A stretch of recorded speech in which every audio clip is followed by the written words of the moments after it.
आणि आता पाहूयात महाफास्ट न्यूज।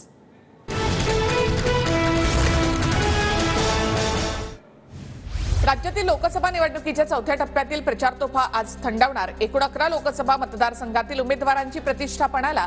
13 मेला पार पडणार मतदान।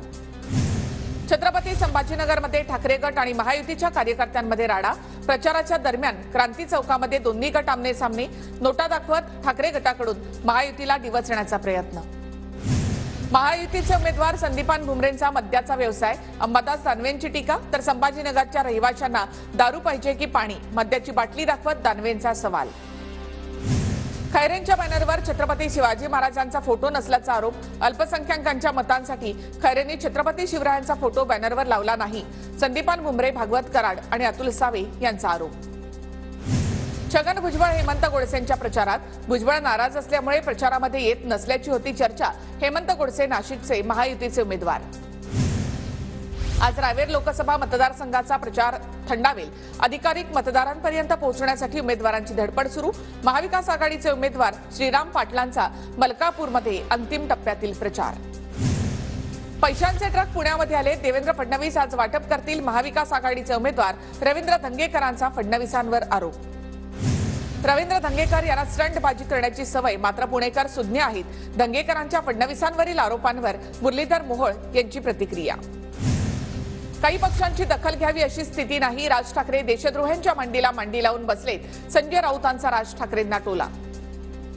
मी आणि ठाकरे मोदींच्या आसपासही जाणार नाही, त्यांना सत्तेतून खाली खेचू।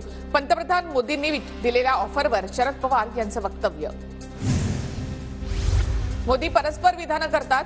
मोदी पवारांना भटकती आत्मा म्हणाले, त्यांनाच आता निमंत्रण देतात। जयंत पाटलांची प्रतिक्रिया।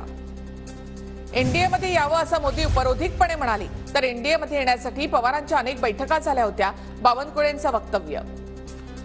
संविधान टिकवण्यासाठी आजचे पोलादी पुरुष म्हणजे शरद पवार। विश्वजित कदम यांच्याकडून पवारांची सरदार वल्लभभाई पटेलांसोबत तुलना।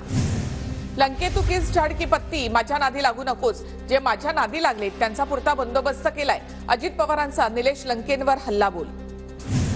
अजितदादांना कुणीतरी चिठ्ठी लिहून दिली, त्यानंतर दादा बोलले। अजित पवारांनी केलेल्या टीकेवर निलेश लंकेंची प्रतिक्रिया। विजय माझाच होणार, लंकेंचा विश्वास। हनुमान मंदिराच्या पूजेसाठी तिसगावमध्ये गेलो होतो। लोकांच्या आग्रहाखातर खुर्चीवर बसलो। माझ्याबद्दल गैरसमज निर्माण करण्याचा प्रयत्न। महाविकास आघाडीच्या नेत्यांसोबत फोटो व्हायरल झाल्यानंतर नरहरी झिरवाळ यांचं स्पष्टीकरण। पीडीसीसी बँकेच्या मॅनेजरवर निवडणूक आयोगाची कारवाई। बारामतीच्या मतदानाच्या एका दिवस आधी बँक सुरू ठेवणं पडलं महागात। सीसीटीव्ही फुटेज तपासल्यावर बँकेच्या 40 ते 50 कर्मचारी आढळून आले। निवडणूक आयोगाकडून बँक मॅनेजरवर निलंबनाची कारवाई। मतदानाच्या आधी बँक रात्री 2 पर्यंत सुरू राहते असं कधी घडलं नाही। पीडीसीसी बँक रात्री उशिरापर्यंत सुरू ठेवल्यानं शरद पवारांचं वक्तव्य। भाजपप्रमाणे अजित पवारांनी सुद्धा बँकेतून पैसे वाटले असतील।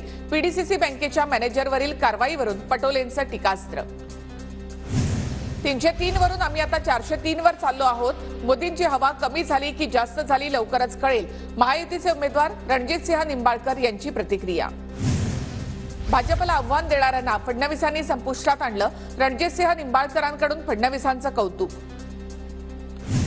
शिंदेंनी परवानगी दिली तर राजापूर विधानसभेची निवडणूक लढवणार। किरण सामंत राजापूर विधानसभा निवडणूक लढवण्यास इच्छुक। साई रिसॉर्टचा अनधिकृत दुसरा मजला 10 दिवसांमध्ये पाडणार। सदानंद कदम यांची मुंबई उच्च न्यायालयामध्ये हमी। कदम यांच्याकडून न्यायालयाला लेखी प्रतिज्ञापत्र सुद्धा सादर।